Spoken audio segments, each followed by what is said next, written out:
Welcome everyone to season 13, episode 3. What's up? 3 of the Will Reads. What's up? Hey. How's everyone doing tonight? Hola, Excellent. como via? Como vai? Is it via? Via? Isn't that via? I don't know. Isn't that I need- Portuguese? I need the Google translator. I'll be honest. I'm Duolingo every day sends me messages with like these really sad faces and says I'm breaking Duolingo's heart. Yeah. Yeah. It starts making angry faces at you because you're not doing it. Yeah, Yeah, it does. I know. I disappoint Duolingo all the time. I disappointed it so much. Yeah. Well, no, I mean, I try to do it every day, but I change it up and change to a different language every single month. So I become not an expert in any language because I'm like, I'll just learn a little bit of this language. I'll learn a little of that language. I'm doing Russian right now. Yeah, So why not? Yeah. get a couple of phrases and then move on. Yeah, pretty much. Where's the bathroom? Maybe one day. How are you doing? The cheese is old Water, and moldy. please. Where's the bathroom? That's how they get you, though. The important stuff isn't in the first week. In the first week, I mean, yeah, I could order coffee with sugar and cream, but like, you know, in my situation, I need to know different words. Yeah. They don't teach you what you need to know there. Yeah. Good times. Sorry. So no real announcements this week. Personal life. Let's see what's going on. More failing with the contractors. We had a cicada just screaming into my house all the other night, which was fun. I sent the video to Ian and Chris. That was awesome. Because the cicada, Pretty. yeah. It was. I know you guys are literally on our thinking, screen. oh, it was kind of loud, but it was literally right there, screaming directly into the house. Screaming. It's hilarious. There's nothing It was funny about it. So I took the video of it and it got quiet, and then I played the video back to my wife to show the video I sent to you guys, and it heard itself screaming, so it started screaming more, and I was like, "Stop!" I was just showing it. Yes. It was like, Graendal. It heard itself and was like, that one sounds hot. Let me holler at it.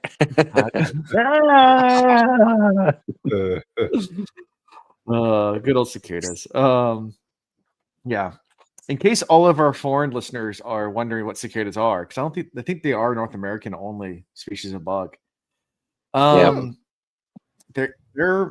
no, I think cicadas are only in America. Yeah, they come out in like literally like swarms of them. But they're not pervasive or anything like that, or evasive and whatever. They don't eat anything. So they live their entire lives underground, and when they like, I guess, form into their mating form, they actually don't have any digestive, just reproductive organs. So they don't actually eat anything. So it's not like they eat the trees or eat the plants and like just destroy everything. They literally come out of the ground and scream at the top of their lungs. Or it's not lungs, but they make noise, like super loud noise to attract mates. Imagine a cricket times 1,000. Yeah, cricket times 1,000. They're actually decibel level like more than an airplane jet. Like that's a lot of these things. Yeah. So we get them every year. Right there. They have cycles where like a vast majority of them come out, and I forget, is it like every 14 years? It's some weird number. Every certain number of years, there's an insane number of them that come out. Yeah. And there's a long-term one. Yeah. 13, 15, and 17. Okay. We have cicada in Australia. They spawn in prime numbers 13, 15, 17. Yeah. It's something like that. Probably in about the America same. too. Also, they're very nutritional. You can eat them straight up raw, just pop them, but you can fry them up. And I'm not trying to gross anybody out, but good flash fry, little Old Bay, or some type of spicy seasoning. They're delicious. The live ones you have to chew fast because they climb on trees and they have really sticky legs. So if you chew slow, they'll latch onto your tongue. Alan's babyface Nelson. I'm not actually got a little bit stumbled. Annual cicadas are widespread. There are annual cicadas across the globe. There are in Australia, Africa, Asia, and Latin America. That's crazy. I would not. I could not deal with the screaming every year. Places scream. Yeah. But anyway, yeah, no, I shaved just because I don't know. I was like in that weird mood where I wanted to see something different, and then I just immediately regretted my decisions in life. So I'm glad back. I was gonna say you looked in the mirror and went ew, and then you shaved and you went ew. Pretty much. It was just one of those things where I was like, I haven't shaved in a long time and I've lost a lot of weight. So I was like, oh, I'll just go shave and see how it looks. So I was like, nope, that's not the answer. Growing the beard back. No, once you're over 40, even when you lose weight, this little piece down here, yeah, it doesn't go away. It doesn't go away. Even if you lose weight. That's why I don't like when I shave. I look weird. I look so weird. Mine's there. Yeah. I trim mine, so instead of the long pointiness in the front, I just kind of rounded it out one even length. And I used to like it this way, but like I feel like it's rounded too much. Like even like this, I feel that piece underneath. Yeah, I think I'd look funny if I would have clean shave. I gave my son a hug goodnight tonight, and of course my skin touched his cheek, and he goes, "Your spikes are coming back." He's 3, so I was like, "Yeah, I'm gonna make spikes stab you with my chin." Fun times. I think what else is new. Contractors are not working on our house right now, so that's fun. Again, one day I'll actually have my nice recording studio that I have built out that will be finished after we're done with this book. After we're done with the whole series.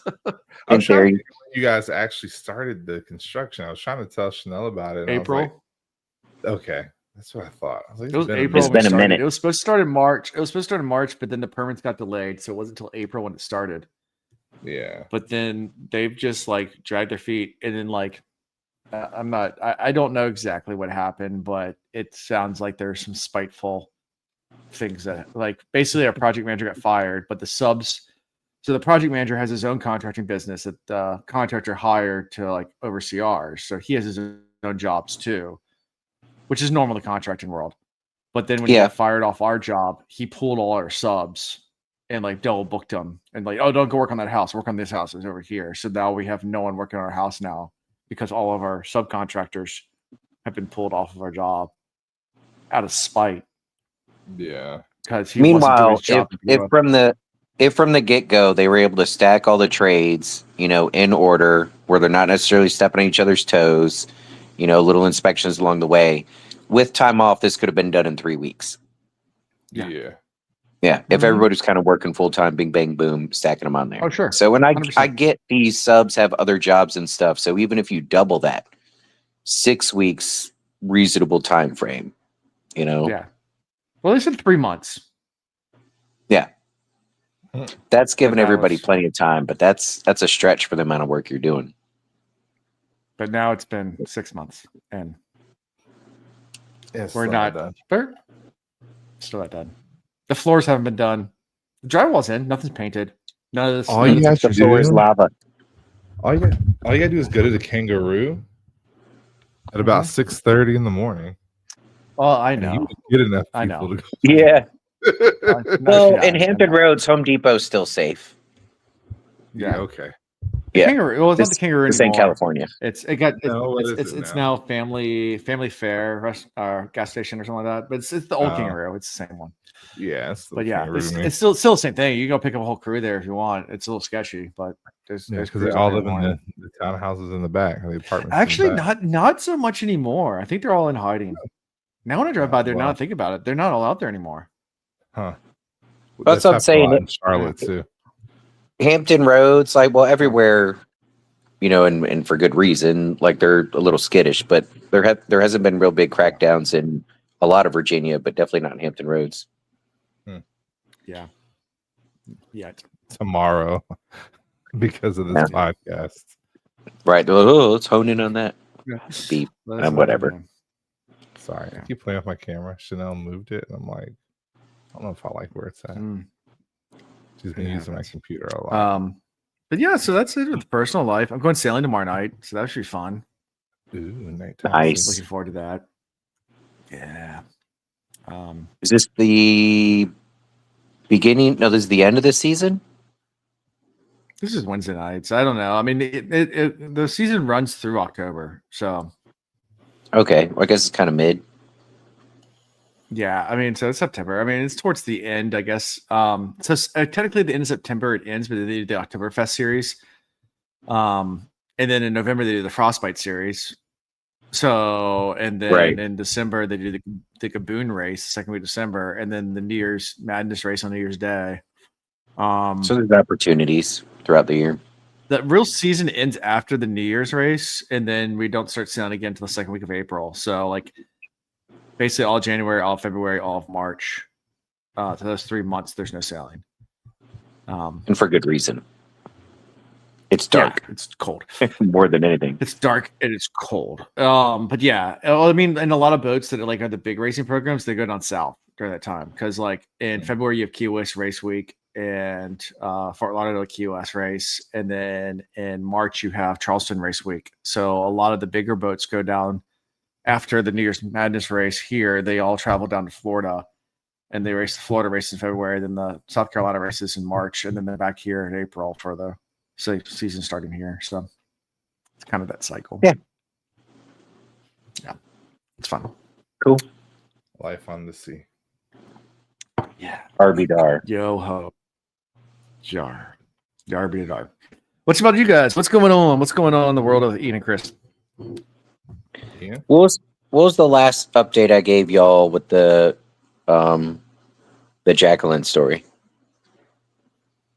That she's moving back to. I never knew her we name. never knew her name. That's horrible. Oh, the Brazilian girl, Jacqueline. Yeah, we just always called her Yeah. Mrs. Brazil. She was moving back. Did she decide to move back to Brazil? And yeah, that was You guys the were last thing. enjoying yourselves until then. Right, yeah. So she's living here. Oh, that's why it's so nice in there. Yeah.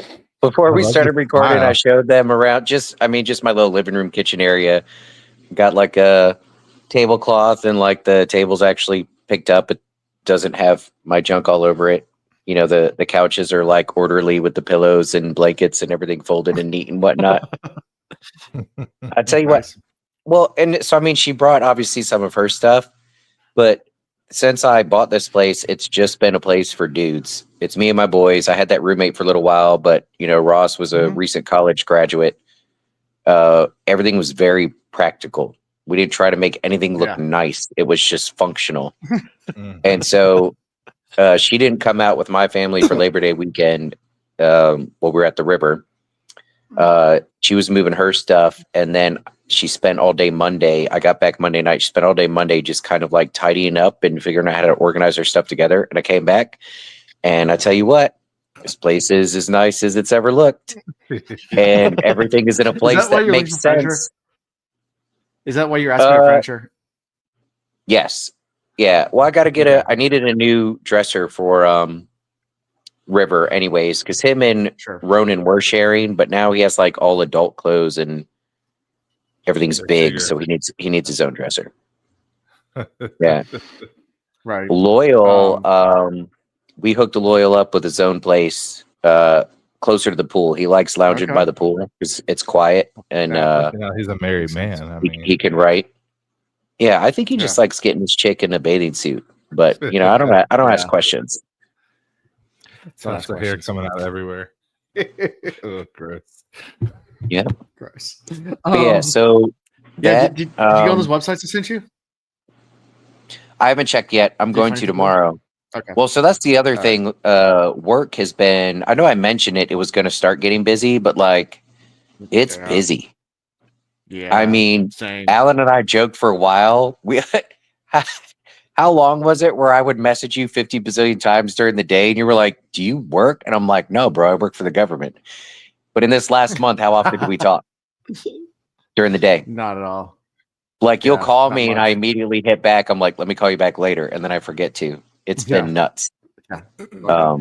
I'm enjoying it I call you though. when I'm driving between meetings. Yeah. Right. Yeah, give me some day go by fast. I mean, my days have been slammed every day for the last 2 weeks. Yeah. Like solid full calendar from 9 a.m. till 5, like meetings all day long. So I haven't had time to do any of my admin type stuff, but I'm not going to get into the weeds there. But it's It's a lot yeah. going on. It's a lot going on right now. It's fun though. I'm enjoying it. I would love to find a way to not work. I'm just lazy enough. I'm the right amount of lazy. But if I'm going to work, I want to be a part of and a significant part of something significant. Yeah. Well, if you win that $1.3 billion Powerball, you know, you don't have to work anymore. Does that draw tonight? That's tomorrow night. Tomorrow. Okay, I got time to buy a ticket then. It might be Wednesday. I don't know. Yeah. Okay. If it hasn't drawn yet. No, that's tomorrow night. I can't think today's Monday. Yeah, tomorrow night. Yeah, Wednesday night. Yeah. Tomorrow. I'll get some tickets tomorrow. Yeah. Yeah, if you win $1.3 billion, that means your take home would be like $73. 85. You know, you buy your mom lunch and you're at negative $24. And it's gone. Yep. Yeah. I was joking around with, I think it was with you, wasn't it? That I was like, I'm not going to tell Soul if I actually win it, but there will be signs. Oh, yeah. There will be signs. There will be signs. There will be signs. I'm not going to tell anybody. Well, some people, they get that FU money and then they just start going around saying whatever they think. That part won't be a sign for me because I already do that. But I'm going to do it with a really fancy hat. Yeah. Well, also the problem is like they always recommend that you take it anonymously anyway and not tell anyone, because there are entire law firms out there that are set up to sue lottery winners. Like people just come out of the woodwork and just try to sue you for everything you've said ever in your entire life to get a piece of your lottery winnings, and you'll just have lawsuit upon lawsuit. You just spend the next 10 years in court. So they tell you not to tell anyone. Like, go collect it anonymously, because you can do that in a lot of states. In Virginia, you can now. And don't tell anyone. Don't tell anyone you want.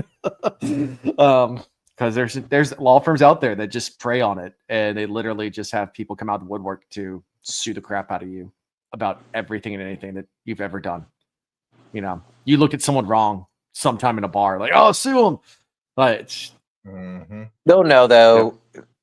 They'll find out that I'm getting like weekly pedicures, and somebody will be like, "That's suspicious." It started 2 weeks after the 1.3 billion was won. Found our guy. Brazilian.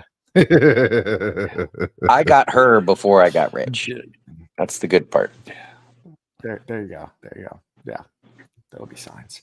Well, anyway, take home is enough. Yeah, the take home from 1.3 billion is enough. It is. It's about half after the government takes theirs, but $500 million is still $500 million. Yeah. Properly invested, you know, you could double that. You could reach the billion mark if you're smart.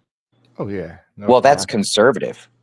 Remember, when you have that much money, it's easier to make more money. You know? Oh, I know. Yeah. Well, it's hard to turn $1,000 into $2,000 without risking it all. Turning 500 million into $1 billion. How do you know Ian so well? Does this someone that actually knows you? I don't know. So I bought a zoo.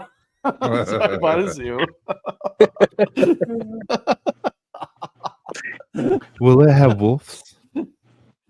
Oh yeah, certainly. I'll come. Oh, Chris, what's going on in your world? Before we get talking too much about winning this. Oh, absolutely nothing. We actually I actually was planning to hang out with Alan Hinton and hang out with the niece and do all that on Saturday and watch ODU football game, and like we had made this plan, and I'm sitting down like getting myself mentally prepared to go out of the house in a couple hours, and then I get this alert: 85th birthday for Aunt Joan. I'm like, Aunt Joe, we have 85th birthday for Aunt Joe. I yelled, I said, Chanel. She goes, yeah. I was like, did you put something on the calendar and forget to tell me? She's like, what do you mean? I was like, were we invited to a surprise 85th birthday? And you hear the Where was it though? Was it around where you were, or were you North Carolina? So 4 hours away. Oh, did you make it happen? Tell me you made it happen. Yeah, we did. Like, it was the next day. You're such a good dude. canceled all You're the plans good. that I Good had person. made, packed the car. We went to her cousin's house, threw all of our stuff in his car. We all drove up together. We had a great time celebrating her 85th birthday. She cried because love we it. were there. Like, you know, Yeah. enjoyed our time with them, came back home and had Monday to kind of decompress. So. You're such a good guy, man. If Ian had called me and was like, dude, I'm celebrating my 50th birthday like next week, I would literally be like, I'm busy and literally watch grass grow. Yeah. That's about right. Dude, I'm so busy. I just yeah. I think if either I'll of send us a make card. it to 90, we'll start showing up and celebrating each other's birthday because it's going to be like, There you man, go. did not think you would make it. This, Yeah. and Alan be like, did think either of us would make it? That's I had a policy on you. I was kind of yeah, right. expecting you not to. I lost kinda money hoping. on you making it to 90. Shit, you probably lost that bet when I turned 30. Yeah. 85 is the new 50. Yeah. Yeah. For the most part. That's Anyways, yeah. So, hey, wait, I'm going to side quest here very quickly. ooh, So obviously, I'm still a parent, so I still pay attention to certain, parenting articles, this, that, and the other, and studies out there. And obviously, if you don't know by now, even if you have no clue what you're doing as a parent, 99.9% of it is just showing up. And when they tell you stuff, just saying, I'm glad you shared that with me. Like just being present and being open to them telling you stuff. Huge, right? But then I was thinking about it, and Chris, you make a good point with your story about going to this surprise birthday. That still applies to everybody. We all try to pretend like, oh no, I don't, you don't need to show up. Like, don't go out of your way. Don't this, that, and the other. But like sometimes just popping in your friends, popping in your family, especially if you got somebody elderly, like at that point in their life when the young folks take time out of their lives to come show up, like just being there, being present and listening to the stories, like that's huge for all of us. So anyways, glad you did that, Chris. Happy for you and the fam. Well, thank you. Yeah. I'm glad That's we did good. too. I had one of my friends show up at my house. Oh yeah, that was new from last week. Talking about that, I had a friend of mine that I hadn't seen in over 20 years randomly show up my front door. Wasn't random. I mean, he told me 2 days before that he was in town. But yeah, I think you mentioned to us 2 days last before. time he was coming, but yeah. Yeah, he came by and my parents were over because they were watching the kids. Because we had like parent orientation night for school. My parents watched the kids, and he came by and talked to me and my parents, which is cool, just because he's taller than Chris, so he's a big dude. Yeah, he's 6'9". Oh wow! What? Baby Shaq. Yeah, he's a big dude. An awkward 6'9", or like, did he learn how to use his body? Like some people get that tall and they never figured out how to use their arms and legs. I know those people. He wasn't he was an awkward tall kid, because I remember he was the tallest kid in the class. I mean, he was tall as a kid, but like he wasn't 6'9" as like a elementary school kid. But he was like 6 foot in 5th grade.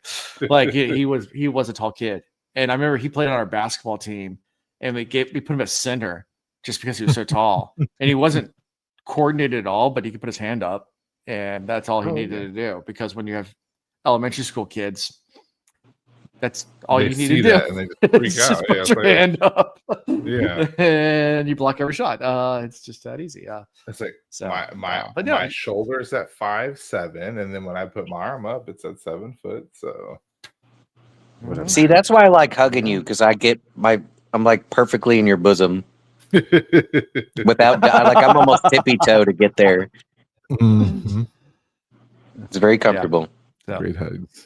Yeah, it was cool. We caught up. He's married, has 2 kids now, which, like I said, I haven't seen him in 20 years, so I didn't know what he was doing in life. I was like, okay, cool.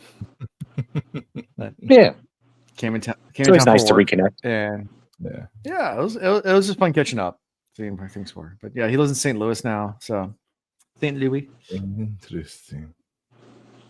Yeah. Anyway, that's that. So you ready to talk about these books? There's not a whole lot to talk about. That's kind of why I've heard talk about personal life so much. At least that's why I kept it going. I mean, I don't know. Good These chapters, there's some stuff. There's some stuff. There's some There's some stuff. nuggets. This is It's moving along, but in beginning- an entertaining way. Yes. Yeah, sure. So we start with Perrin. Oh wait, the chapter title, chapter 4, the pattern. Pattern grounds. grounds. Which we really thought was a hypersexualization of something. Por favor. So Perrin is, he's being shown a village that's been like randomly transplanted there. So I'm sorry. It's okay. Yeah. So there's a random village that they're looking. Yeah. Random village transplanted. Videos. Like the pattern. Yeah. I mean, it's doing its thing. It's doing its thing. You've got the brown grass. It's all spotted. And then you've got, was it Navarin? And who else was it? Somebody else. They were like, I know Navarin. This is before. And they're like, this is the blight. Like, why do we have grass from the blight here of all places? Yeah, that was the big part, picking up on the similarities to the blight. There's the smell of decay. Yeah. I mean, you had Perrin. He's like, I'm expecting dead bodies everywhere, and there are no dead bodies anywhere. There's nothing. It's just nothing.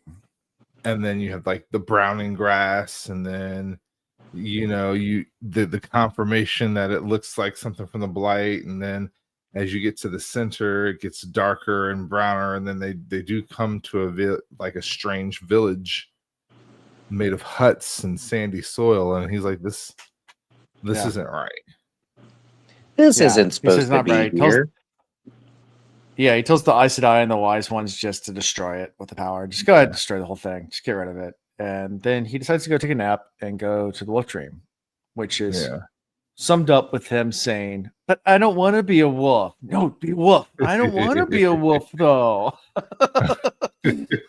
That's pretty much how that whole thing was going. It was interesting in this moment, though. Like, Missouri and the group, and like when they were told to burn it using the one power, they just didn't even question.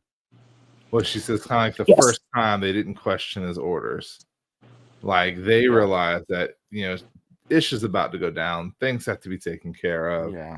And then, like you said, he decides, all right, I'm done for the day, taking a nap, goes to the wolf dream. Yeah. And this Can we pause for a quick second? Sorry. Sure. Before we jump onto the wolf dream, so you point out like he gives the orders and they just do it. I think that's significant on two levels. Like, it's not just that the Aes Sedai and everybody look at it and go, yeah, this is really messed up. We need to destroy it. Perrin being Perrin, he's yet to release, control of the big decisions he makes. So he gets a little more in the nitty gritty, and he's very specific on how he wants it destroyed. Mm-hmm. So think about like the mindset of the Aes Sedai. Like, one, generally, if you go back to the early books, if somebody tells them what to do, they'd be like, you don't tell me what to do. And then even if somebody were to tell them what to do, if they got in the specifics of micromanaging how to do it, they'd be like, don't tell me how to destroy a city. But Perrin tells them exactly how it wants it done, and they accept it. So one, they recognize the issue with that town, and they're down with destroying it. But two, they're absolutely falling in line with Perrin's authority. Yes. Yeah. And not questioning that. So I kind of picked up on that double importance. Yes, agreed. 100%. And everybody that's following Perrin is following Perrin right now, except for whatever dark friends are mixed in there, but whatever. Yeah. Yeah. Then he goes to the dream, and he gets the urging of the other wolves. Join us, young bull. Let's go on a hunt. Join us. I think this is the first time in a while that we've seen or heard multiple wolves urging the hunt. Yeah. He's kind of been traveling away from the wolves, or they've been staying away from him, and then all of a sudden there's the whole pack out there, and he, they're like, come on, run with us. Let's go. Let's do this thing. Yeah.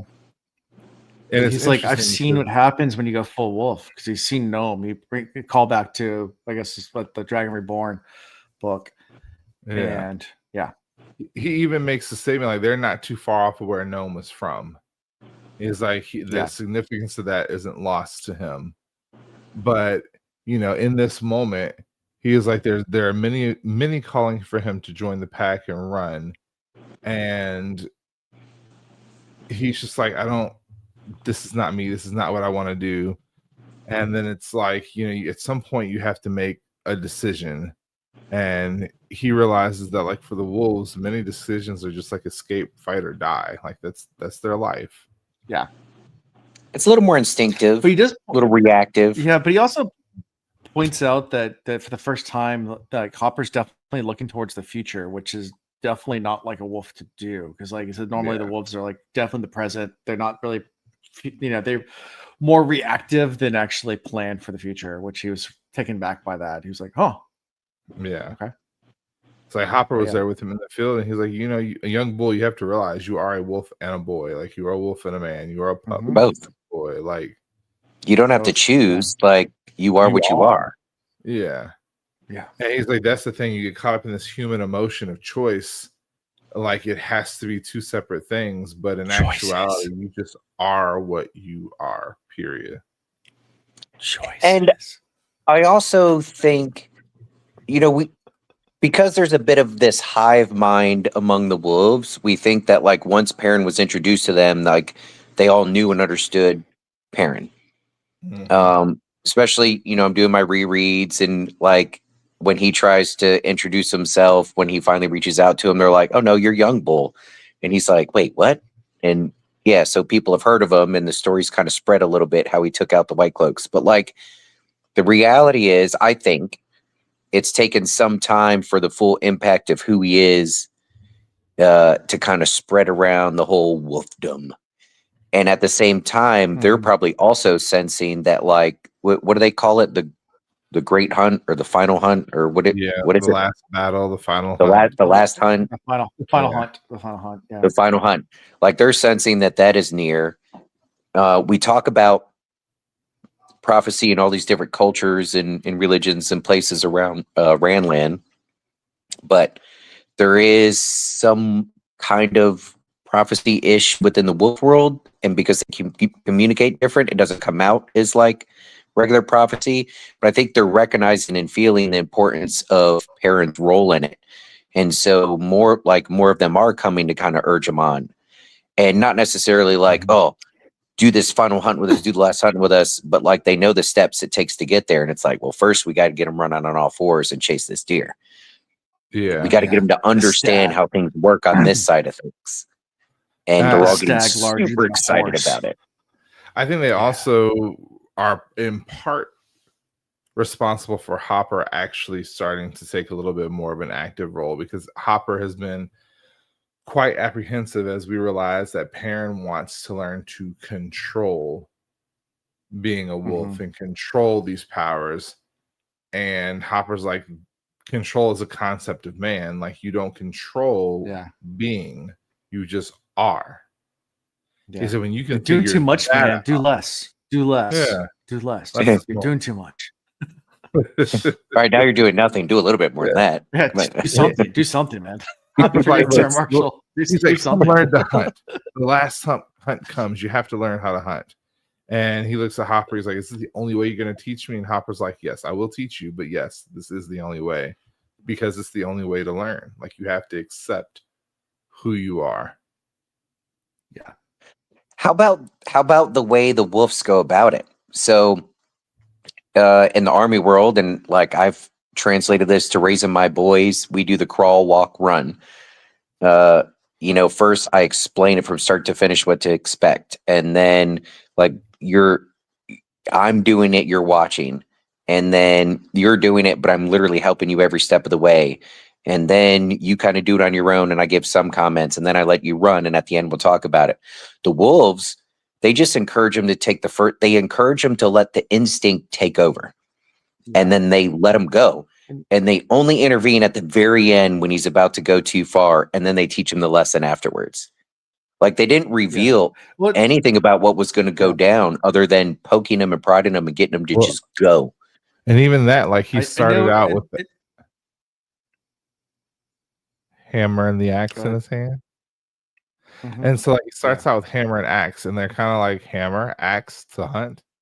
And he's like, "Well, my man, this is what I use." He's like, you know what? No, there's something better than that. He pulls up the bow, and they're like, Hopper's like, a bow? He's like, sends him an image of a claw that shoots off of his hand instead.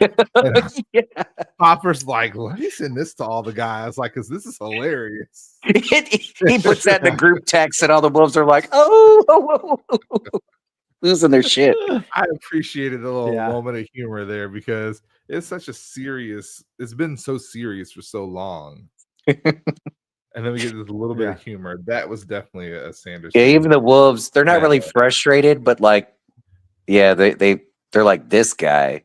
Look at what he said us this time. He still don't get it.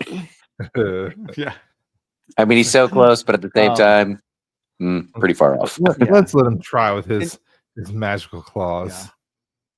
And also during this, Perrin does get some like prophetic dreams. With Matt seeing like the bunch of Matts all fighting each other, and then like what looks like kind of like a gray man, a shadowy figure coming out with a knife.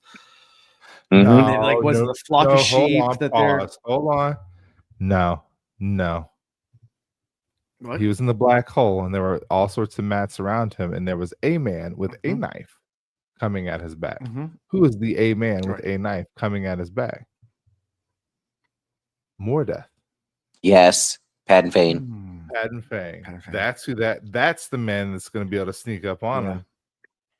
I think Alan felt like he was throwing us a curveball there, but nailed it, Chris. What else are you supposed to think at this point? Yeah, we know who that is. That's Gray Man. It's Gray Man. Yeah, good job, Alan. Yeah, and Tom's dead, right? And Moraine's not coming back. All right. Yeah. Whatever. And then there's a flock of sheep as well. I think, isn't there? That they're being chased into the woods, but there's a dark figure like waiting for him there, and then like a bunch of people like walking towards a cliff.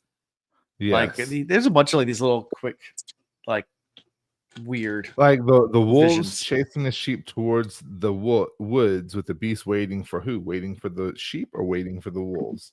It's like that's where I'm like, this is just him realizing that the final battle is to come, and there's an adversary that he is yet to face in the dream world. I think it's kind of where we've gone with that for quite some time. Yeah.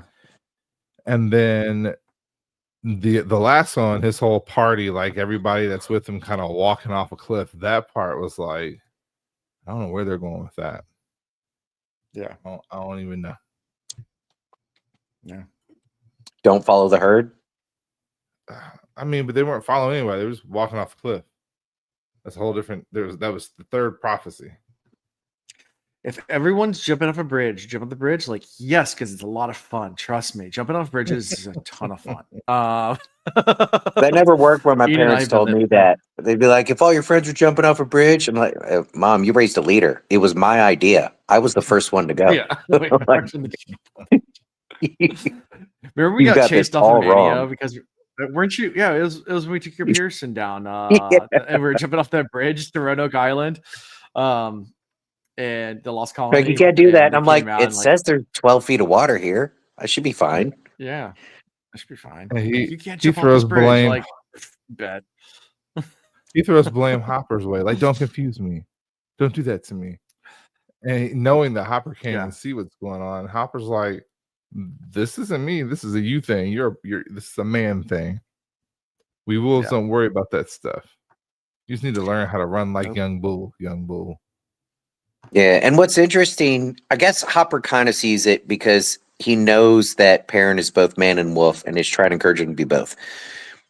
As much as he could try and learn from Hopper about the wolf side of things, it's not going to be 100% applicable to Perrin because Perrin is capable of so much more because he is both and to veering along the way. You know? Yeah. So at some point he's gonna have to both trust his I guess it goes back to the primary lesson. He's got to trust his instincts and trust what he was made to be and who he is. And there isn't any one teacher out there. I don't even know that Elias can teach Perrin everything he needs to know. You know? Well, I think that's part of Perrin's biggest misconception. That he needs to be taught what should be natural, because that's the point that Hopper's been making this whole time. You already are a wolf. You already are a man. You just have to accept it. And then throughout this whole kind of scene here, you get this imagery where Perrin commits to the hunt, and then they're like, "Sir, you're slowing us down." So then he commits to the blur, like skipping ahead in the land, which is something he didn't want to do because he didn't want to engage the power. And then he kind of goes into himself, and he's like, "You know what? I take advantage of the smell. I take advantage of the sight. I call the wolves to my side when I really need help. I'm already in this world. I'm already taking advantage of it. Let me go ahead and kind of flex this muscle and lean all the way into it." And they're like his wolf siblings, if you want to call them that. They're like, "You're slowing us down. Let's go. We're waiting on you to lead." And so he speeds up, and then all of a sudden he decides to shift, and then he is a wolf, and then he is not being held back by anything else, and he's just like never felt so alive. And then he catches the scent of the stag, excuse me, and then he becomes the herald, the tip, the point. Like he becomes the head of the arrow. Like the imagery of him having a bow and them laughing at it, and then he literally becomes the head of the pack. Yeah, I mean, at some point when he finally embraces it, he's going to blow their mind too. And they're going to be howling, cheering like, "Fuck, that's our bro. Didn't know he could do that, but that's awesome." Well, and they do. I mean, when he chases that stag down, like there's a point where he's like, "I can run it down. I could run it to death with what we have, with who we are. We can do that, but I don't want that. That's not satisfying enough. I want to taste this. I want to sink my fangs in him." Yes. And he does. Yeah. If it wasn't for the hopper, that stag would have been gone. Yeah. Yeah, I think Perrin, if you look at like the curve of everybody else's arc, they have different peaks, and some peak early and this, that, and the other. Perrin is very slow, but I there's the potential of when it hits, when it all comes together, he might have the most shocking of arcs, because we don't have many book left, book and a half. But there's still so much potential here with what he can do, and doing it in a way and in a realm that we don't have a ton of knowledge about. So the shock factor could be huge. And he says, he's like, "This is what I fear." And Hopper's like, "You don't fear this." And he's like, "So you're gonna tell me what I don't fear?" He's like, "You don't smell like you fear." He's like, "Okay, this is what I worry." Got him. And Hopper's like, "You know what?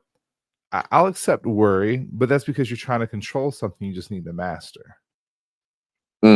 Those are two totally different things. You don't need to control it. You need to master it. And then he kind of thinks to himself, and he's like, "You can't make a thing until you understand it." How many times as a coach have you had an athlete get stuck somewhere and they're stuck because they're too in their head? They're too much in their head. Yeah, I mean, I have and it doesn't apply all the time to everybody, but there's been a time and a place where I'm like, you need to stop thinking right now and just do. But what if I don't care what the result here is, do, and then we'll do again, then we'll do again, and I know you will be amazing. But you're in here too much. I had a kid that was literally 3 feet off of making states, and I was like, "When you stop trying so hard, you will throw as far as I know you can throw." And junior year, he just could not break it, and he came back senior year, and he just doubted things. And then that doubt made him lazy. And then that laziness, he just stopped caring. And then all of a sudden, his things started clicking. And he's like, "Oh." Because he's just like listening to what I'm saying and just acting like he can do it. And then he realized he could do it. And then he started to do it. And then next thing you know, like second meet in, he's made state qualifying. I'm like, there you go. Get out of your own way. Get out of your own head. Yep. You're wasting all that time thinking about it, telling yourself you can't, you shouldn't, you couldn't, blah, blah, blah. All that's in the way. Yeah. And it's the best when they come to you and go, "But it's just too easy, coach." Duh. Like, you have been practicing for years for this. Yeah. Duh. It's supposed to be easy at this point. Yep. Yeah. Anyway. Yep. So then we switch to the Whitecloaks. Galad. And he's marching along. He's discussing, sending a letter to the children that are under Shan control, offering refuge. They're kind of arguing back and forth about that, but God insists that needs to be sent. You also get the topic of talking about allying with the Aes Sedai, in which I think it's Harnesh is like,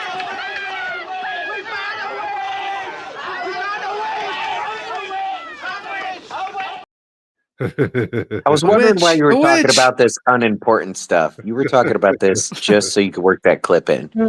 And now that we have the clip in, can we skip to one of his dudes taking prisoners? Like, that's what this is about. We can, but we can't. Like, I want to make a point to mention the fact that he's done something very smart in separating the questions out. Mind you, he keeps them in groups of 2, but he puts them in different points, so they can't converge together and then start to undermine his effort. You're talking about when he's doing Inquisition? When he's doing the Inquisition part? That part when he's oh boy. Nobody expects the Spanish Inquisition. See, that's why they can only be 2 Monty Python quits back to back. I mean, come on. All right, so it's not just that, and I'm sure you picked up on it a little bit. Galad is looking at it and he's like, all right, if I don't kick him out, all right, I'm not going to execute them. If they're going to stay around, then ultimately I need them to follow me and be a part of us and what I'm recreating here. And so it's not just spreading them around and trying to avoid XYZ. It's also to encourage them to assimilate and integrate and kind of let go of what they were and be part of what the Whitecloaks were supposed to be, what he's trying to recreate here. Yeah. So it's not all avoiding the negative. It's also encouraging, progression towards what he's trying to achieve. Yeah. So doubly smart. My parents used to do that all the time. Separating to question. Like, so me and my brother were thick as thieves, and we would go out everywhere together, especially with Ian. And whenever we get home, he would purposely make us go to our separate rooms and interrogate us one-on-one to make sure immediately without us being able to. So we got pretty good about like trying to get the story straight, but it never worked because it was just like he started asking questions. And I was like, we didn't go over that fact. Your dad's too smart. Yeah, so we like who was there, and like I'm like, details. Yeah, random details, and we're like, I don't know what he's gonna say about this one. So what happened was he did it. I just followed. So there was some basketball cops. They're playing basketball on the courts, and yes, the basketball cops. Good times. Gosh, now that I think about it, maybe at some point I owe an apology to your parents. Although to be fair, as much as they thought I was a bad influence on you, and it's not that I wasn't, I don't think they understand how much of a willing participant you were, but also sometimes slash ringleader, instigator. Right? I was gonna say sometimes the ideas were yours. This is my idea, and it was me who went. Yeah, bro, let's do that. Full send. It wasn't always me coming up with the bad ideas. Yeah, but I did encourage them. No, the worst one is when like they already knew we were getting into stuff. I can't remember if it was alcohol, if it might have been weed. I don't know what it was, but it was your brother went to go get it. No, this was when your brother went to go get it, and like my parents were upstairs with us, like just talking to us because we're about to go out. And your brother comes to the door, not realizing my parents are upstairs with us. He's like, "Hey, I got the stuff, guys!" And we're like, my parents are like, "What stuff?" And we're like, the movie we're watching tonight. He went to the video store and rented the movie. Like, we were digging deep trying to come up with some bullshit there. Got the video that we're going to watch tonight. We thought it would be sold out, and it's because it's super popular right now. And yeah, we gotta go. What movie is it? Yeah. Chicken Run. Chicken Run. Yeah.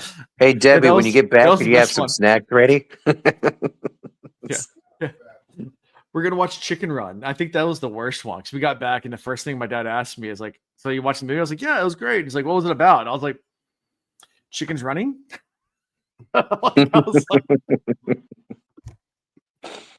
Oh man. Yep. Divide and conquer. But yeah, to my point though, it's not just that dividing to be able to control. It's he's trying to reintegrate them into what he's doing here. Yeah. So it's not all going to stick. There's still going to be problems. Oh yeah, it wouldn't be a good book if not. And then the letter was another point of contention, like you said, where it's like you have the older senior guys that are like, you're kind of letting people know that we definitely killed and maimed and murdered some of our own to get where we're at, but then you're also making demands that they all join you. So you're like giving away your position and you're asking them to kind of bow down to you as captain and commander, and you have zero idea if they're going to accept you. Yeah. And he's like, it doesn't matter. Like, we're going to the last battle. They have to join. And when they join, the shit's already going to be going down. So it's going to be kind of like get in line or get in line. Like, get in line with what I'm saying, or get in line to wait for another battle if I survive. Yeah. Right. Mm. Yep. So after all this, Bayar shows up. Yeah. Bayar shows up and he's like, hey, I captured some people. And God's like, I told you just to watch. Like, what do you mean you capture people? It's like, yeah, but they're dark friends. I can just see like the Ben Affleck clip, like where he has like a cigarette and he's like rolling his eyes, like just like I can just remember the way he's trying to lead the Whitecloaks is somebody put in the chat earlier. You could put it up where like he's the only one to have read the Whitecloak handbook.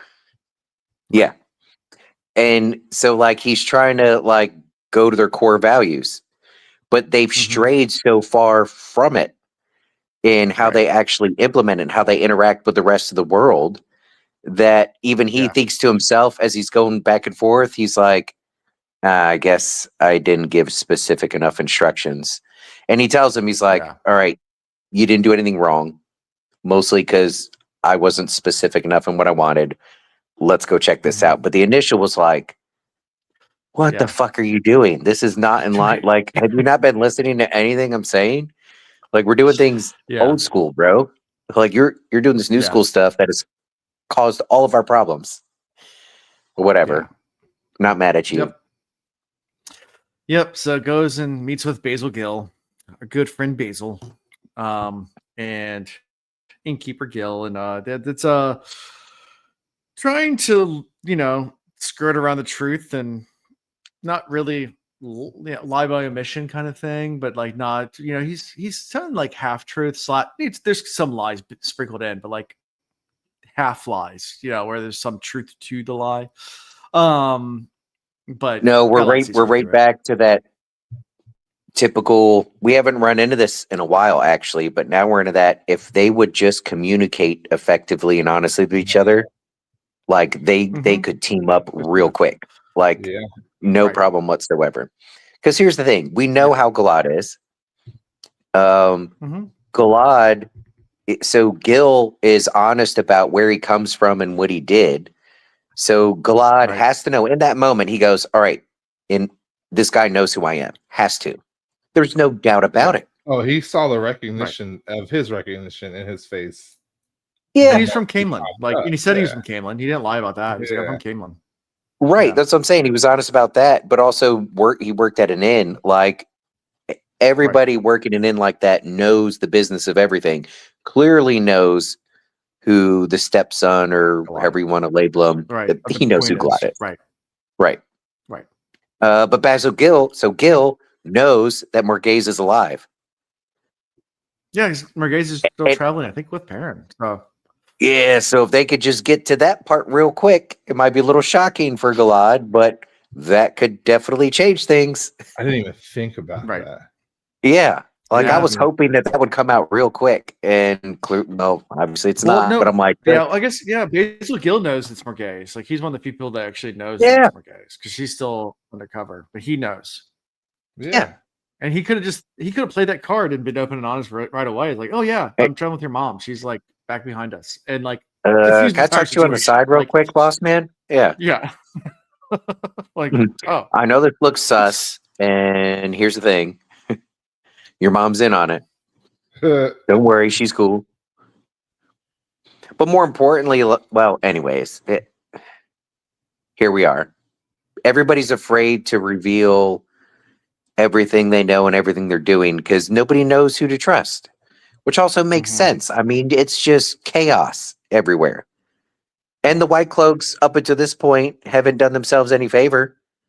True. Right. They have not been the most trustworthy bunch at all. And I'm not to go on this rant. It's not like I'm. Yeah. It's not like I'm full on. Say that because Galad is a Whitecloak. Right. The Whitecloak thing is important. But all right, so here's where I tie this in. I am not anti-cop. I'm not. I know there's good ones out there, right? And there's probably more good than bad ones. But I've personally had just enough experiences with the not so great ones when they're in a bad mood. I've seen it enough that like I don't offer up anything to any police officer ever. Doesn't mean like if push came to shove and like something was happening, would I step in to help a police officer that was under attack? Of course I would, but not because they're a cop. Just that's more of like Human being. They're a human being. But like the institution as a whole, we've had just enough bad shit happen that they didn't do a good enough job cleaning up their own house that like the people out there that don't trust cops, I'm like, right on, that makes sense. You're rolling the dice being honest with them because you don't know if they're trying to F you up or not. Anyways, and the Whitecloaks are 10 times worse than that. Yeah. Yeah. Agreed. Dirty cops. I'll be polite and I'll smile, but I ain't revealing nothing. Yep. You gotta have a warrant to search my shit. Yep. No, I'm the type to say no to searching my vehicle without a warrant. Not because I'm worried about anything being in there, but just to prove the point that you don't just get to do that just because you asked. Correct, Mundo. Yeah. Well, that's the time that the cops came to. I think we're in college, and like they came to a house that we were at, and we told them no, they couldn't come in without a warrant, and they pushed their way in anyway. Do you remember that? Oh yeah. Yeah, no, I remember because I was I was foolishly dancing around and I was like, now it don't matter what you see here. Because all of this will get thrown out. If you do and anything, you know it. And you can't do anything to us now. Like, you fucked so like we up. were very clearly, and they checked IDs and everything at that point. So very clearly underage drinking, people shit-faced, this, that, and the other. And we were loud as all get out. And at the end, the agreement was, they're just going to dump what we have out in the front yard, which they did, and then they're going to leave. So they knew they did effed up. No tickets, no nothing. With us. They didn't even make us leave. It was just like, don't let us get another call. Keep the noise down. Yeah. Yeah, we can't do shit. I almost forgot about that. You can't do anything. Then they went to the trunk and pulled out the reserve eggs. And meanwhile, my dumbass, as he talks to each individual person, I'm going around as the unofficial lawyer going, you could tell him to fuck off if you want. And the cops are just rolling their eyes like, this guy. Oh, God. No, I was being super mouthy. I remember that because he had to tell me to shut up or he was going to put me in jail. I was like, you can't do shit to me. And I was like talking shit to him and he's getting really pissed at me. And then at the very end, he's like, does anybody have any questions? And I stood up and he was, not you. Sit back down. Like, I was like, I got a few questions. He's like, is your body cam rolling? This was before body cams. This was back in the day. They're just now. Don't hear that and think that I've ever gone out of my way to harass a police officer. I never would. That's not. I get it. They have a hard job. The good ones have a very hard job. It's a dangerous job. I get that. Not going out of my way to give them a hard 100%. Time. But I'm of the mindset that with great power comes great responsibility.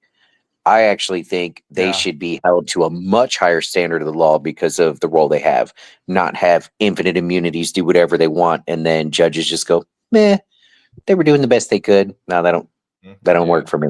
I remember there was one time that you weren't there at this one. I was at a house party and the cops showed up, and I was on the front porch and they were talking to the owner on the street. So like this is like 50 yards, 50 meters away, like from. I mean, probably not that much, but a good space between where the porch was and where the road was. I mean, there's a front yard.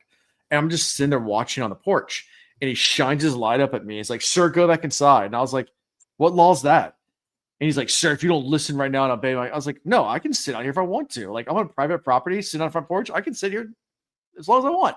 Like, you can't do anything to me." And he's like, "If you don't go inside right now, I'm going to arrest you." I was like, "For what?" He's like, "Obstruction of justice." Like, you're talking to me. I am not obstructing you. Like, and then finally, you're obstructing yourself. I put my arms up, and I was like, if you want to walk across the yard and handcuff me and see how that goes in court.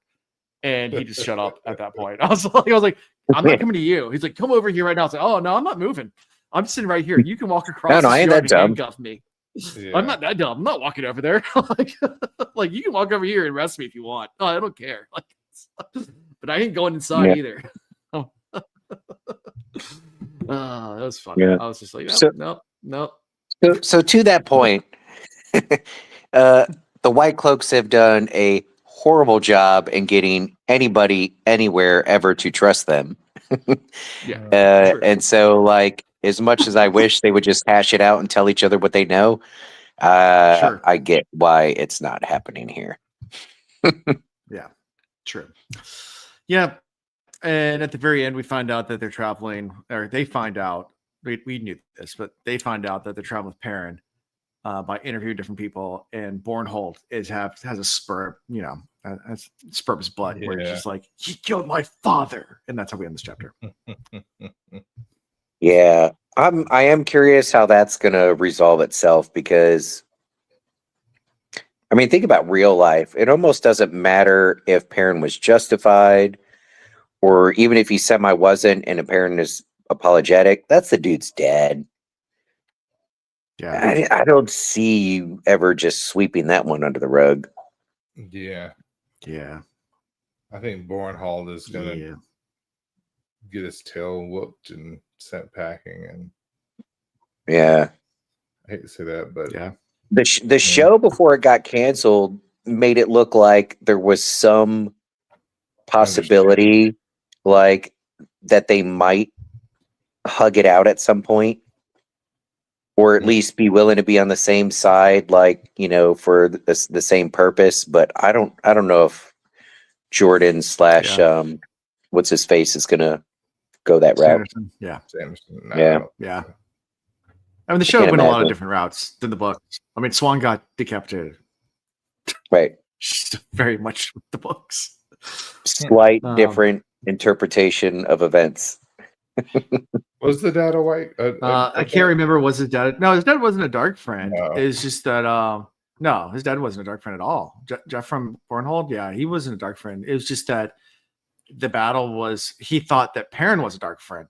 Yeah, and Perrin was. It was more self-defense on Perrin. More self-defense. Yeah, that was one of the first times he wolfed out in battle and came to himself after the fact. It was it was the end of the Great Hunt, when the giant army is charging in against the Shancha. Yeah, it was during all that, and Perrin just what it is. And they blew the horn, and the whole hero. Anyway. Yeah. You know how those things happen. Yeah. But that's the end of that chapter. Yep. We made a lot of it. So ready. Chapter 5, Writings. So we get to Ian's favorite character, Gawain. Alan. Yeah, so Gawain. I've still yet to find out why you're very much offended by being called Gawain. I don't think he's a horrible character. Considering the path he's been on and what he's been exposed to and the knowledge he had at the time he made his decisions, I wouldn't label him he's not bad. No, he just makes poor decisions. I mean, based a lot on emotions. He's not a very logical thinker. He's very much an emotional driven person. And they're not always. And I think this is what people have a problem with it, is because a lot of times, you write a character like this and there's some inkling of a potential hero story. And for Gawain, it's always just he's always just making the wrong decision. All right. But let's do another turning of the wheel. I don't think he's a bad decision maker, though. I think he doesn't have information that we as the reader have, or that other characters have. Sure. If there's another turn of the wheel where he's a little bit very more, human. just a little bit more informed in each situation, Yeah. and he makes better decisions, and you love him. 100%. Yeah, Gawain is very human in what he does. Like it's very much. Yeah. Tell us what you really think.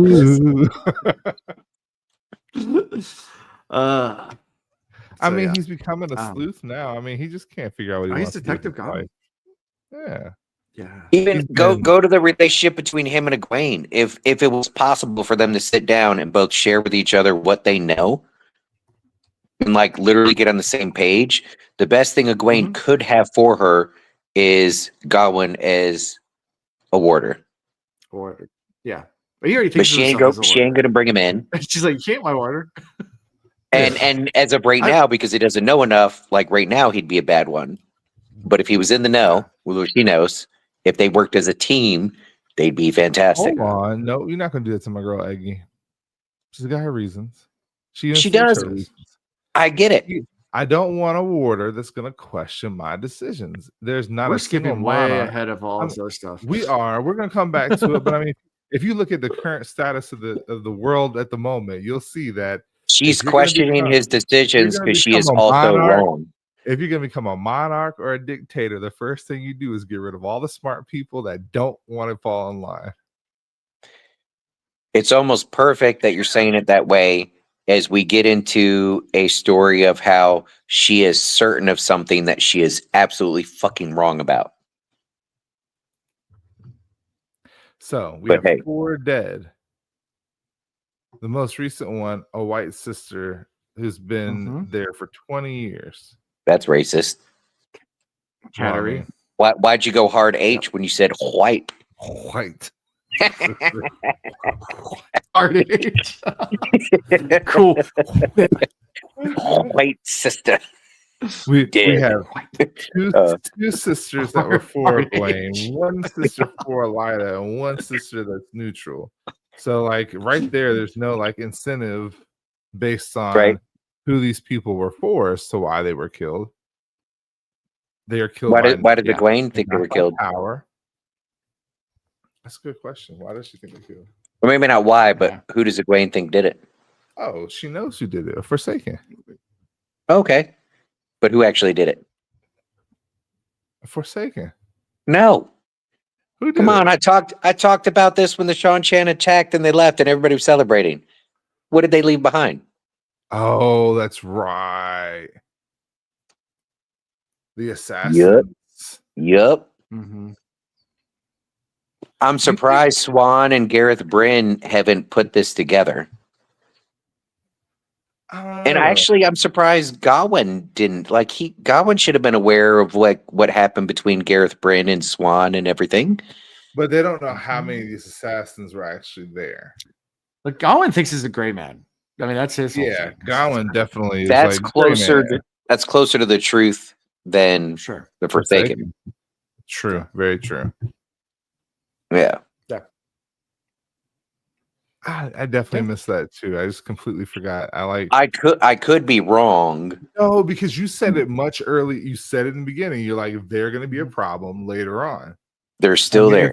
And it's been months. So for me, they just kind of out of my mind because in their timeline, those assassins, they have a shelf life, right? Yeah, they do. Once they get activated, eventually, they burn out. Yeah. Yeah, I kind of thought it would be done. On their timeline, I think we're still in that window. That's my theory. It just doesn't seem like a thing for Forsaken to do, especially the way that she's doing the killings. I mean, we know this Forsaken is not one to just be that involved and to be she's not going to fight somebody. She doesn't want that heat. So now you're going after soft targets. 100%. She don't want that smoke. No, she don't want that smoke. So I think if Forsaken's also not going to start killing in a situation like this, unless it is somebody of significance. It's beneath them to kill a rando. we also get the black silk, which they're like, why would a Forsaken or anybody else wear black, or a black Aja member wear black, like to announce themselves? No, this is the clothing of a spy or an assassin. So you are absolutely right. Yeah, I'm feeling it. Yeah. So, anyways, yeah, to be fair, if they were 100% honest with each other and what they know and they were open-minded, they'd still both be wrong. Yeah. Yeah. But like I said, if you were looking for and defending against a gray man, that put you in better position to find these assassins than assuming it's a Forsaken. Well, at least he kind of positioned himself a little bit better with Chubane. Chubane's like, and he goes to what you've been saying. This was slick. If people were to communicate a little bit better, and this is where he does communicate well in a very slick way. He's like, man, I think we should work together. I think we should do this together because I want to become Egwene's warder. And Chubane's like, what? You should make all of the Aes Sedai take warders. She's like, I can't do that. Like he says that to Chubane, and Chubane's like, you know what? We can work together. We can solve this problem. They come up with some solutions, and then he does go visit Egwene, and he does make that point. Like, everybody should have a warder, and I should be your warder. He made a great case, but to Chubane, I mean, obviously, most people listening have read, but his ability to read the situation quickly and know that this guy is treating him a certain way and acting a certain way towards him because he probably feels threatened, like his job is threatened. And he looks at the situation objectively and he's like, you know what? I could see why he thinks that. Yeah. But that's not what I want. And even if it isn't, like, I still need to work this situation to get him on my side. We need to work together. Like, why would I want this position? Right. I have a greater position. Yeah. Like, so he does a really good job diffusing that. Yeah. Yeah. And we jumped right into it. I thought it would take us a second to get there. He does a fantastic job in his conversation with Egwene and convincing her for the reason for every Aes Sedai to have warders. Yeah. Right. And she even tells him, she's like, I accept you, I accept your thoughts, but you're not ready to be my warder. She don't know. How does she fucking know? I know you love Egwene. How the fuck does she know that? She don't know. Because he's questioning. She's been doing this for 6 days. Questioning her decisions in the open. But that's what warder's supposed to do. Not so much in the open. He's not blatant. Not in the open. Yeah. He's not in the open. Is he sleeping outside her door? It's semi-sidebar. Is he sleeping outside her door? Have you ever put yourself in a position to protect somebody knowing that they would be pissed at you for doing it, but you know that you know better than them? I don't know you that well. We don't talk that personal, but I know what's happened in your life. There are some places where I feel like fuck around and find out is a real thing. Kids, but there's certain for adults, no, never. For an adult, if you think you can handle it, I will come and save you, but I'm gonna let you figure it out. For a child, I'll be like, nah, you don't know that you can handle this. Let me step in now and diffuse the situation for you. But for an adult, I will definitely give you, because I want that opportunity too. I want the opportunity to find out. Like, Chanel has gotten in the way of my fury once or twice. And then it ends up going to her. And I'm like, I don't need you to don't intercede, because then I'm gonna be mad at you. And then everybody gets this fury. And it doesn't happen often. So when it does finally happen, anybody in my path is getting this. Yeah, don't step in the path. No, I want everybody to have the opportunity to take and direct that anger where it needs to go, at least once. And then I'll step in. And like my brother, like I think I've told the story before. First time he got into a big fight, he cussed the kid out, called him a bitch, stuck his hands in his pocket, and walked away from the guy. So what did the guy do? Ran up behind him, blocked him, swung all the way around, hit him in the face from behind, dropped him in the bushes because he had his hands in his pocket, and then proceeded to beat up on him. I was at a basketball game. I come back from playing this basketball game. I'm hot, sweaty, tired. I look at my brother, and he's got a black eye, and like I blanked out, and I was ready to go in. And I looked at my brother, and I was like, "What happened?" And he was like, "It was all my fault. I said things I shouldn't have said, and then I put my hands in my pocket." And I said, "Okay." And the me that's the nurturing big brother, like wants to protect, was ready to go. And he said, "I'll handle it when the time comes." I was like, "Okay." But what experience does Egwene have with warders? I mean, she's watched Lan with Moraine. She's only watched. She hasn't really been taught or instructed. She doesn't know anything about the intimate relationship between a warder and an Aes Sedai. She has no fucking clue. But she's trying to protect herself from that added layer of intimacy because she doesn't know. No, she's starting to do the I'm in control and I can do it by myself.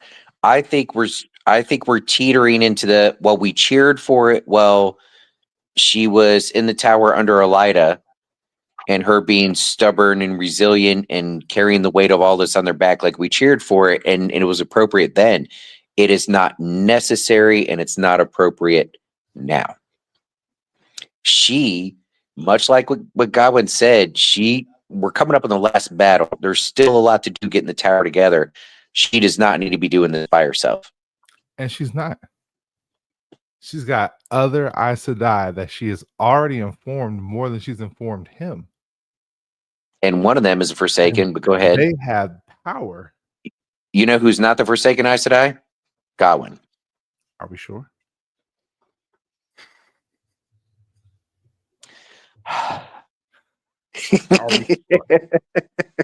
I'm not sure of anything, but I'm more sure of that. Awfully hard to get close to her.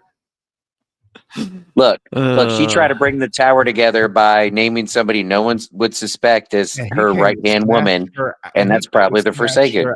He came to snatch her out the tower to try to get her away from it before she could do that.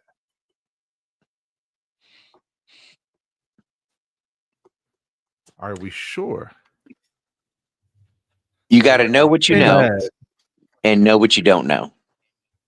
No, we know he's just thinking with one head and not the other. I'd be more impressed if and maybe this is something that hasn't been written in. Maybe it's happened, but we haven't been exposed to it yet. I'd be more impressed if Egwene would make it a priority to go talk to some greens and some blues that have warders and understand more what the relationship is. I'd be more impressed if she went to an actual warder that everybody respects despite who he's bonded to, and talk to that warder and get a better understanding of what that relationship is and how it works. But she's spouting off like she's telling him what he is and isn't ready for. The fuck, if she was treated that way, she would not be Amerlin, because she wasn't ready to be Amerlin when they named her. They named her to use her. Mm-hmm. Talk about you got to prove yourself for that's not how it works. You want people to be responsible, you got to put them in positions where they have the opportunity to be responsible. And she did. She gave him the clues that he needed. She's like, there's a Forsaken in the tower. So I'm going to tell you what I've told everybody else that I haven't told everybody else. We got a Forsaken. I am the bait. This is why I need you to back off. I need you to trust me. That's what it's really about. I need you to trust me because when I bond you, you're trusting me with your life. Because if I die, you die. If you die, I'm going to live. I'm going to be upset. I'm going to be sad. I might be heartbroken, but I'm going to live. But if I die, you die. I think it's not that's not her decision to make. That's his decision. Well, and he made it. And because she loves him, she has to come around to it. I mean, she even said it. The minute he left, she's like, I almost gave in to him again. She needs Lan as a mentor right now. Well, so does he. Because Lan would have set her straight on what she is and is not supposed to protect him from. And she's stealing from him. She's stealing honor from him. She's stealing the man whose wife put him all the way out on the outskirts. You know what she's doing? I told you my thoughts on that. You know what she's doing? Emotional damage. Yeah. Because she doesn't know. Hey, it is what it is. I feel like if Lan was around watching this, if he didn't pull Egwene aside directly, he would look at Moraine and be like, "You gonna talk to her?" And Moraine would be like, "Oh, I'm gonna talk to her. She don't know. Let me go help her out because she don't know." And if Moraine wouldn't, I think Lan would talk to her directly. He'd be like, "You got this whole Warder Aes Sedai thing all fucked up, and you think he's disrespecting you because he's standing out there guarding your room without being asked? You're cutting his balls off, and by doing that, you're giving a big middle finger to every warder here. Like we're subservient to you. Like we only exist to do exactly what you tell us, and we have to obey everything." What I've witnessed so far in these books, the good Aes Sedai warder relationships are not that. No, but whatever. As contrarian as I am being, I do agree that it's time. I do agree. It is time. I do love Egwene, so I'm like, trust me, when you speak about it, I feel what you're feeling, but I can't. I can't. Yeah. And even if it's not Godwin, she Grendel? needs to get somebody. Oh yeah. Oh, we got a We're Graendal. going to talk about Graendal. Yes. Yeah, we still talk about Graendal and the Graendal Moradin meeting. We get some confirmation from something from books and books ago. I don't know if you caught that, but Moradin summons Graendal and chastises her for Erengar's death, but also mentions that she's making a habit of this sort of thing. That it's not the first time she's done this. Asmodean. Is that the clue? But this is the confirmation. This is the clue. The confirmation that Graendal killed Asmodean. Because you never know at the end of that is it Fires of Heaven when she just looks and goes, or he looks and goes, "You," and then gets Balefired. Right. Yeah. Yeah. I think you asked us at the time who we thought it was, and I don't think we could claim that we knew it. We probably threw her out there, but also we probably guessed. I think you did. If I remember, we guessed about 16 different. Yeah. So can't take credit for that. We didn't know, and even now you don't know. But this is the closest. It's a pretty solid nod. Yes, we're getting. Yeah, it's a pretty solid nod. And it's in the back in the glossary, I think, of this book too. It actually says it. Yeah. Well. It's flat out says it. Yeah. So there you go. You done did fucked up again. Wink. That was that moment where Jordan was like, "All right, give him a bone, throw him a bone." I'm tired of him. And Moradin, Moradin, is giving her a hard time, and she's like, "Well, I'll just finish the job. I'll go kill Rand." And they're like, "No, you will not touch Rand. That is not what your job is going to be. In fact, if you get anywhere close to doing that, we'll know." And hell to pay. Like, yeah, you're not going to do that. And Hater tried it, and we hung him. She tries to make it, twist it around, saying like, this, if I know Luce Theron, what he did there at Natchen's Barrow, killing all those people, it's going to haunt him. So I definitely, knocked him down a peg. Yeah, in her mind, she made it seem like it was 100% her plan. Mm-hmm. Yeah, and Mordeth believes it. He's like he does not know all. So Moradin definitely is just, he's like, all right, cool, I get it. He's like, but I'm not going to punish you, but what I'm going to tell you is you're staying as far away from Althor as you can. And she's like, well, I'll go for Perrin Abara. And he thinks about it for a second. It's like, you know what? Okay, it's a good idea. Okay, and then opens up a little hole. They walk into a treasure trove where there's like 5 different rods, and there's thousands upon thousands of Angrel and Turngrel. Gives her a dream spike, which we don't really know what a dream spike does yet, but and we'll lend her Slayer. So I was wondering again, rereading The Great Hunt. I was just thinking, when does this come back in play, or does that storyline just fizzle out? But Lindsay, he's yours. He's mine. He's mine, not yours. I'm gonna lend Slayer to you. Yeah. What do you call the man him? with 2 souls? The man with 2 souls. 2-souled man. Yep. Mm-hmm. How does Lan and a stream connect to this? Yeah. Because it's Lan's cousin that is tied to him. Yeah. So I feel like their storylines have to cross. I don't know. Yeah. Well, not right now. Not this book. No, not yet. All right, let's talk about remember when we had the Dark Friend social, and I was like, "Oh, they're so much more organized than the good people." The Dark Friends are so much more organized, but like their strategy sucks. Like if you had, from what we know of the Forsaken, right? If they had any clue what Perrin was and what he was capable of and his powers, like Lanfear or who's the spider Forsaken? Megiddian. One of those two should have been assigned to take out Perrin. Because they can careful. You're talking about the Chosen. You're skating this line, blasphemy. Talk about the Chosen. Apparently they're choosing sticks and it's random and they're rock, paper, scissoring each other because there's no strategy here. They got the wrong people going after the wrong people. But that's part of the Dark One's hold on them is to not allow them to organize. Yeah, they don't. He doesn't want any one of them to get to overcome him. Right. That is, yep. That's probably nailing the head right there. But and that's gonna be the downfall. In chat, they're arguing about Asmodean's death. Yeah, it did. He did die with a bright light, implying Balefire. It didn't say Balefire, but it was a bright light. It was a Vada Kedavra. Vada Kedavra. Alan might tell Shaitan if you keep it up. Was he get talk to himself? Alan's gonna look in the mirror and go, "You're beautiful, you're funny, and gosh darn it, people like you." Thanks, Shaitan. You're welcome, buddy. Thanks.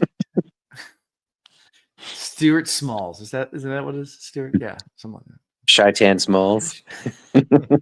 Shaitan Smalls. You're evil, you're chaotic, and gosh darn it, people fear you. Yeah. Oh yeah.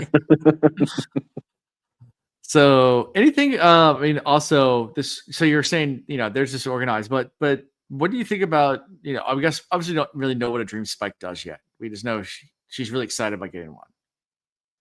And I wonder if it like traps somebody in the dream, like they're in a comatose state in the outside world. Okay. That being said, though, you could just kill them in the dream and then they're done anyway. It's like, why would you? I think it's more for the sake of being able to capture and torture and get information and that sort of thing. Maybe it puts you in like watcher status and where like you could be in the dream world with other people, but like they don't know you're there because you're kind of like in a higher or a different plane, but watching. Yeah. That's true, because we don't even know if it's a weapon or if it's a tool. Yeah, I don't know. I mean, I've yet to ponder. Dream spike to me implies that you're gonna drive it through the heart and kill, maim, murder, capture. Dream Weaver. I need to learn the words there. Make it anyway. Yeah. So also shows her a book with some dark prophecy in it. Oh yeah, that was interesting. She's like, what that? What that? Who this? Yeah. Who this? He's like, where'd you get this? She's like, oh, we got things. He's like, they have theirs and we have ours. We have ours and theirs. We know more. Yeah. We know more. It's crazy that this is just popping up and we only have how many books left? We've had all these books leading up and have talked about dark prophecy. We can barely say books plural. Yeah. Compared to where that's not true. It's not the first time this has come up. Ian, do you remember when this first came up? In the round. You probably just read it. No, Blood Calls Blood. The dark prophecy was written all over the walls inside the cells. Oh yeah. I didn't know the answer was so obvious. Book 2. In book 2, in the beginning of the Great Hunt, where Pat and Fane escaped. Where Pat and escaped from the cells, and then all over the walls there was dark prophecy. And they start reading it like, this contradicts our prophecy. This is all just blasphemy and just random. And they kind of dismissed it. But yeah, no, it's not the first time we've heard of this. So yeah. I also like how Perrin talking to Swan, who was Aes Sedai at the time, was like, well, it could be prophecy or, just maybe a really educated fade, you never know. They like effing with us, but I feel like Perrin knew. Kind of feel like she was more into the know at the time than she was letting on. Yeah. Definitely. On a whole nother note, because it just popped up. Did you know that stone crabs are now living in the Chesapeake Bay? Stone crabs? I think that could be a good thing. That's what they're if saying. they take root. Yeah. It's a much more sustainable harvest because with those, you bring them up and you pop the claws off and you throw them back in, and their claws grow back. Ooh, I didn't know. And they don't threaten the population of the blue crab. So if they take on if people get excited about eating them and they're eating less blue crab, that's less demand on the blue crab, and then maybe we won't risk over harvesting them so much. Maybe the darn price will come down too. Anyway. Yeah, give me some decently priced crab cake. Mm-hmm. Yeah. Plus, stone crab claws are delicious, so I'm already all in favor. It's just the Dark One's touch on the bay. Yeah, they didn't know who wrote it. It was Alan. Well, that's it for our chapters. That's it. Yeah, we're all done. I really rolled the dice tonight because if Gawain turns out to be a total tool bag douche nozzle, the rest of this book, I'm stuck having to defend him. I don't know if I'm ready for that, but I'm gonna try my best. Good luck. I think I'm gonna stick with if he knew better, he would have done better. There's nothing. And Egwene got lucky. There's nothing he doesn't know. People. Yep. He knows everything. Yeah. Except that his mom's alive. Doesn't he know that too? No, that's the only thing he doesn't know. No, that his mom's alive. But Egwene doesn't know that either. So neither does Gawain doesn't know, Galad doesn't know. There's a lot of people that don't know. It's because Rand doesn't know. Yeah. It's a fair character. Gawain. Of course he is. Strong pick. Gawain times 2. Egwene. Yeah. Ugh. Egwene. Okay. No. Really, it's Gnome. Because Gnome gave in to the wolf and just went all out. Gnome went balls to the wall. Like, I'm going to live. I'm going to give it dove head first into the kiddie pool. He just. I'll give it to Hopper. Hopper. That's who I'm giving it to. Yeah, here's an interesting question. How many of those wolves that contacted Perrin were actually people? Especially the one female wolf. I was having like real intense conversations with him. It didn't even seem like it was coming in pictures. It seemed like it was coming in stream of conversation. Could be his mama. Well, we'll go that far, but it could be somebody hanging out with Gnome. Could be like part of the town, because we had, way back when we were like, I bet you all the town folk are wolf people, and they just won't admit it. Yeah. Okay. Cool. Gnome was the only one that couldn't get out of it. So next week we'll be doing 3 chapters. 3.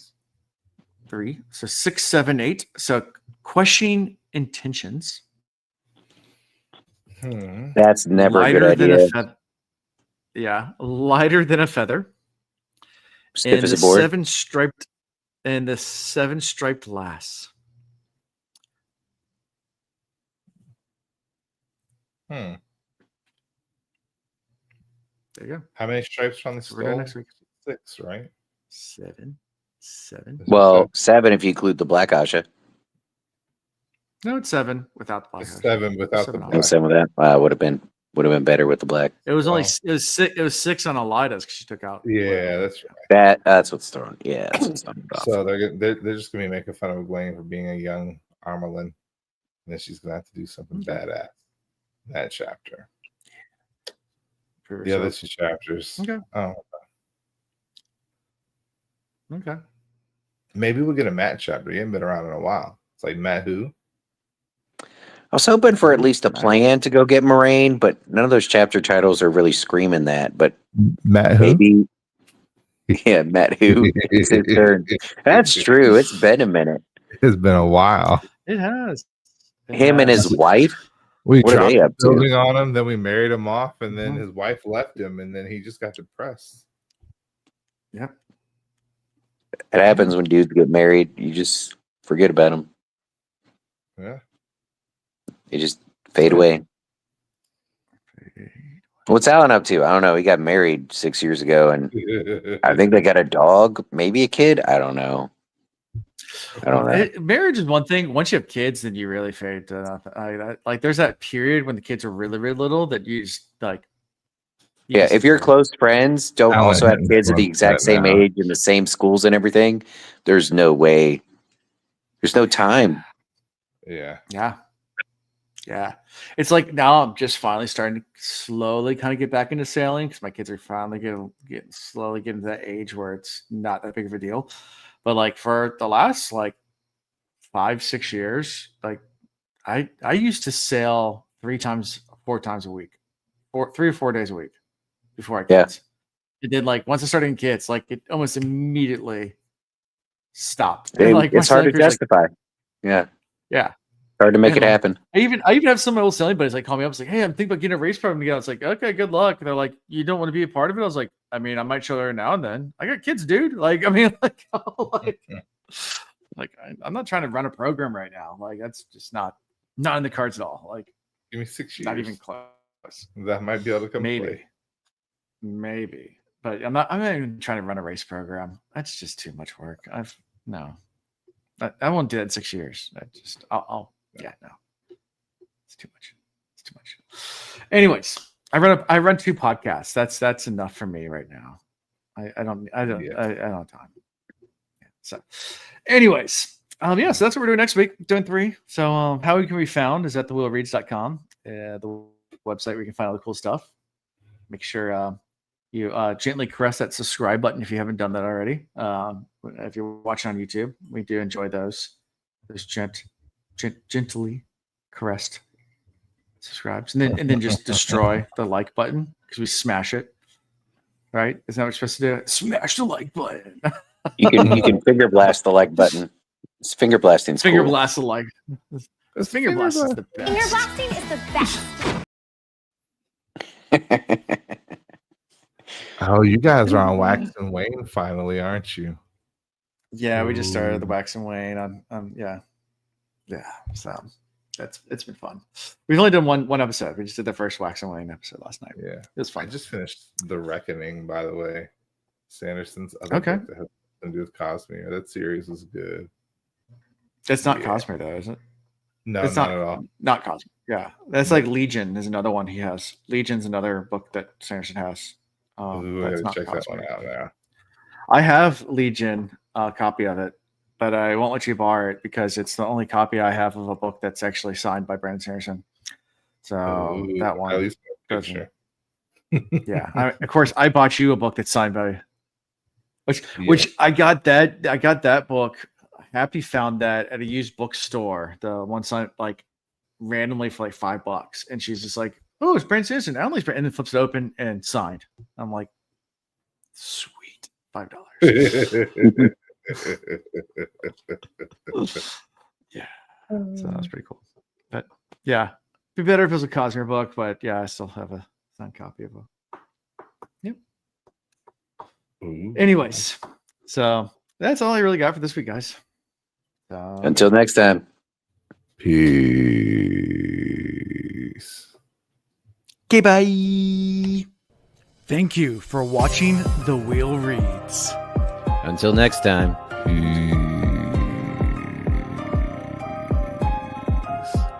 Okay, bye. Get your Coast Guard certified life-saving device ready and strapped on. Oh, where are we going tonight? What kind of strap on you talking about? Sure.